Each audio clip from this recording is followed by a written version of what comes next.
Joe, are you ready for it? No. Yeah, you are. No. Come on, you got this. I'm gonna go for it, but I'm not ready for it. Especially not after going so hard, huh, with me? Oh, no, that was easy.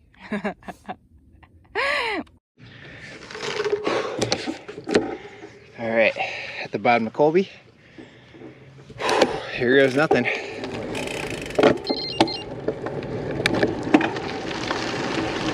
Hello, Big Mountain Riders, and welcome back to another video. So this is part 6 of our We've Been Slacking, Let's Get Crackin' training series. This is my effort up Colby Climb in Glendora.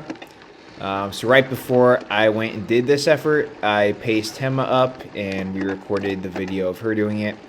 So this was my third time overall doing this climb. I had done it once before, then I did it with Hema right before, and then this is my full gas effort.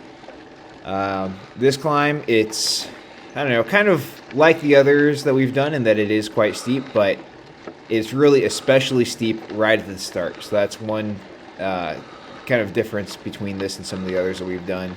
So you can see there we hit 21%. Powers like crazy, just trying to make it over some of these steep sections. I actually averaged 447 watts for the first minute, and in the first 2 minutes I was at 451. So I knew that was too high. I knew I wasn't going to be able to hold that for the whole thing, but with the gradient as it was, it kind of forced me to be a bit high on the power early on, and then I knew I would just have to kind of recuperate and do what I could. You can see I'm trying to find the best lines on this road, and sometimes that means going halfway through the bush. But, you know, got to pick the smooth lines, the lines that have traction, that aren't bumpy, so you're not wasting power and wasting energy on the bumpy sections. So it's a beautiful day out today. The average temperature when I did this was 76 degrees, so it was starting to get a little bit warm in the morning with the sun, but not too bad at all. I do kind of prefer it to be a little bit cooler when I'm really hammering, but can't complain about the weather today, and just made for a nice rest of the ride as well. So yeah, I'm at this point in the climb kind of getting up over most of the steepest part. It's really the first like 2 minutes or so, and as soon as I made it over that, I had a little section where I kind of just tried to recover. You can see here though that it was back up to 19% right there. So the average for the whole climb was 13.9%, which is pretty tough, you know, especially when you consider that that's not all completely even. There's some sections that are a lot steeper than that, some that are a little bit less steep, but really makes you suffer. 22% right there. I think that's about the steepest we got. But anytime it pitched down some, I was just trying to recover as much as I could and, you know, just kind of recuperate for when it does pitch back up again. You can see here it's like a little bit less, 13%, and then you come around the corner and you stare at this and it's like, uh-oh.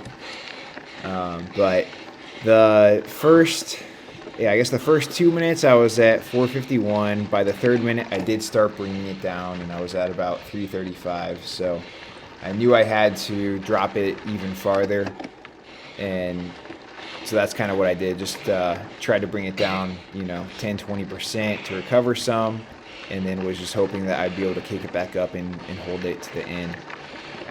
It is very tough when you do have to go out hard at the beginning, because it makes it really hard to hold it the rest of the way through. When you start out really hard, you kind of put yourself deep into the red, into the pain, and then it becomes mentally harder, it becomes physically harder. Whereas if you save it a little bit more for the end and, you know, just try and run a slightly negative split, then the mental game and the physical side of it only really starts to kick in about halfway to 3/4 of the way through. But that's not the case that I had on this climb. You had to go out full gas and really push the bottom part because it was so steep, at least with the gearing that I had, which was, again, a 31 tooth chain ring and a 34 cassette. So not ideal for this climb. My cadence wasn't too bad for the whole thing. I think it was about 70, mid 70s, 75 or so. So it's not horrible, but you know, ideally it'd be more around 90 or so. But yeah, going up those 22% sections did not have the ideal gearing for sure. So getting up over it though, I was really suffering at this point, but I knew that I was most of the way there, kind of on, you know, on the home stretch or so of the climb, and just kept fighting, kept hanging in there, and seeing what I had. So my ideal power for this climb would have been right around 425, 430 for the whole thing. I knew that having to go out too hard at the start was probably going to drop that some. So with that in mind, I was kind of hoping to hold around 420 for the entire climb, you know, as an average, and ended up going a little bit higher than that. It did 423 average over the entire climb. So I was pretty happy with that. I thought that was a really great result considering my current fitness. You saw the last two videos. I had been average. Well, I guess the first one I did 425 for about 7.5 minutes, I think, and the second one I was about 416 for about the same amount of time. I can't remember off the top of my head. It was both of the first two climbs were in the 7-minute range. So that's kind of what I was basing it off of, and knew that this climb should have taken about the same amount of time, you know, give or take 30 seconds. So at this point, I'm, you know, going on about 6 minutes in or so, and I know it's coming into the home stretch. I can see right up there through that little bit of single track. I know I'm really close to the finish, so I'm just kicking it up, giving it everything I have, trying to finish hard.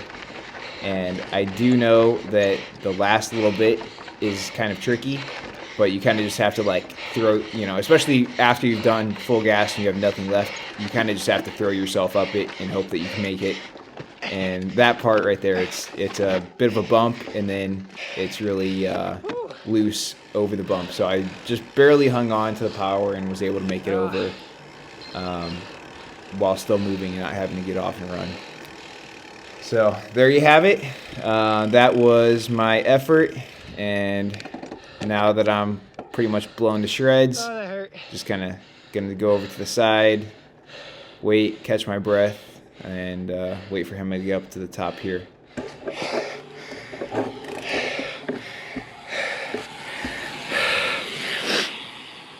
Ouchie. I think I got it. It's about 420 watts, which is a tiny bit less than what I was aiming for. We'll see when I upload.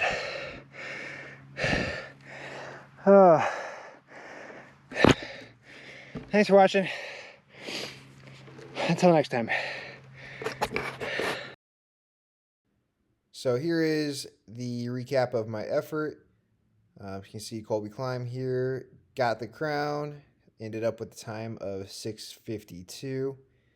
My average power for the whole climb was 423 watts, and that was enough to put me at the top. So here are the results for Colby climb for the both of us. I did the climb in 9 minutes and 37 seconds, and Joe's time was 6 minutes and 52 seconds. And if you remember from our last video, the percentage to beat was 27%. So Joe definitely gets the crown this time. He went faster by 28.6%. So kudos to Joe. If you like this video, give it a thumbs up. Always remember to like, comment, share, subscribe, and we will see you all on the next video. Thanks for watching.